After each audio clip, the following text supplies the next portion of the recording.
Praise the Lord. கர்த்தர் நாம மகிமைப்படுவதாக. என்கிட்ட ஒரு பாக்ஸ் இருக்கு. அந்த பாக்ஸ்ல ஒரு 3 விதமான பொருட்கள் இருக்கு.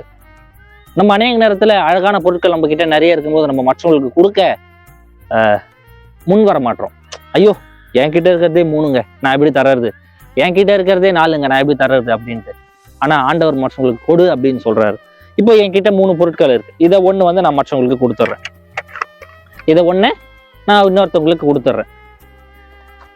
கொடுத்துட்றேன். அப்போ இதுல எத்தனை இருக்கும்னு பாத்தீங்கன்னா 2 தான் இருக்கும். 2 பொருள் இருக்கும். அப்போ நான் இதை மற்றவங்களுக்கு கொடுத்துட்ட பிறகு என்கிட்ட ஐயோ 2 தான் இருக்கே, 3 இருக்குதே அப்படின்னு நான் கவலைப்படல.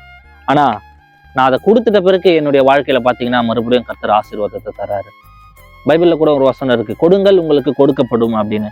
உங்ககிட்ட இருக்கு அப்படின்னு சொல்லி எனக்கு வேண்டும் அப்படின்னு நம்ம வச்சிருக்க கூடாது. மற்றவங்களுக்கு கொடுக்கும்போது கர்த்தர் நம்ம வாழ்க்கையிலும் இது மாதிரியான ஆசீர்வாதங்களை தருவார். அதனால ஒரு நாட்கள்ல உங்ககிட்ட கொஞ்சம் இருந்தாலும் அதை மற்றவங்களுக்கு கொடுத்து பழகுங்க. அதனால கர்த்தர் உங்களுக்கு அநேக ஆசீர்வாதங்களை தருவார். ஆமென்.